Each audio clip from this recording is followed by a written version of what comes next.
So interesting to me that just like with the topic of the Holocaust, it's always we, the Eastern Europeans, who get singled out. Yet, when it comes to the murder of 6 million Jews, the entire world played a role. Just because someone quietly loaded the Jews onto the trains, like in France or in Belgium, and sent them eastward since the death camps were over here, somehow that part didn't leave a mark in history.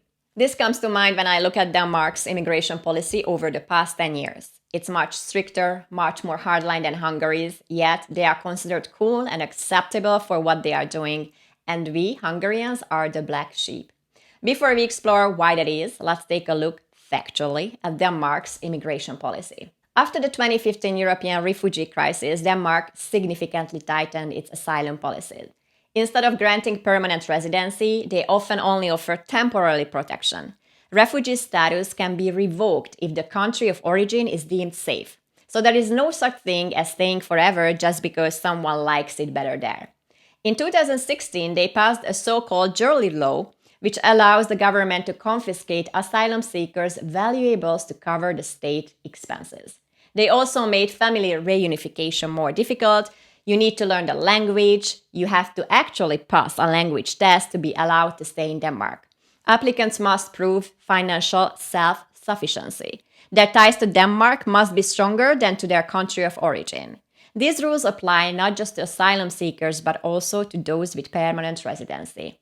And here comes what I personally find the most outrageous. If Hungary had done this or even suggested it, I can't imagine how much fine we would be paying to the EU. Since 2010, Denmark has used the term ghetto for immigrants' dense neighborhoods. In 2018, they introduced a ghetto plan, which included mandatory kindergarten from age 1 for children living in these zones. They have harsher penalties for crimes committed in these areas. Redevelopment or demolition of housing estates cannot reduce the concentration of native Danish residents. And by 2030, a maximum cap of 30% non-Western residents is allowed in these districts. In 2021, they scrapped the term ghetto but kept all the measures, just under a new name. Now they call them parallel societies. How PC. As a result, asylum applications dropped from 21,000 in 2015 to under 2,000 per year since 2020.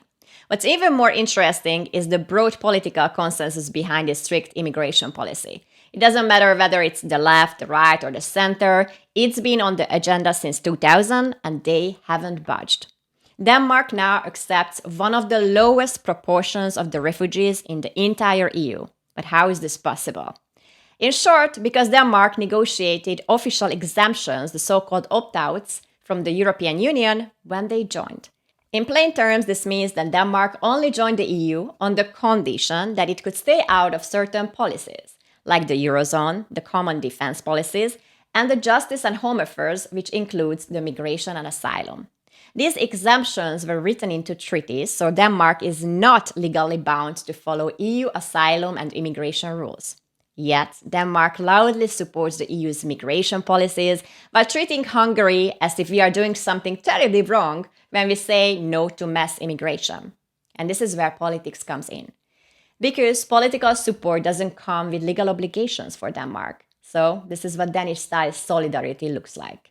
So why does Hungary get so much criticism while Denmark carries out a much stricter immigration policy? It's a fair question. Denmark's immigration regime is among the harshest in Europe, harsher even in practice than Hungary's. And yet, we Hungarians receive the most international condemnation. Isn't that a bit hypocritical? Of course it is. But in the end, it all comes down to how politically correct you are, how nice your language sounds.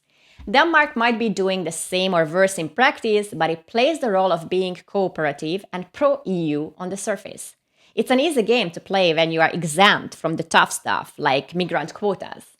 Denmark pretends to be constructive. We Hungarians are Eastern Europeans. We say out loud what we actually think.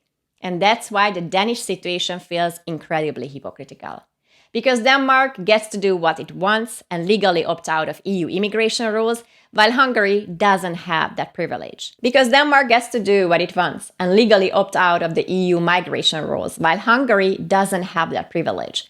And Western European media plays along, framing Denmark's harshness as realism or pragmatism, but portraying Hungary's approach as extremism or xenophobia.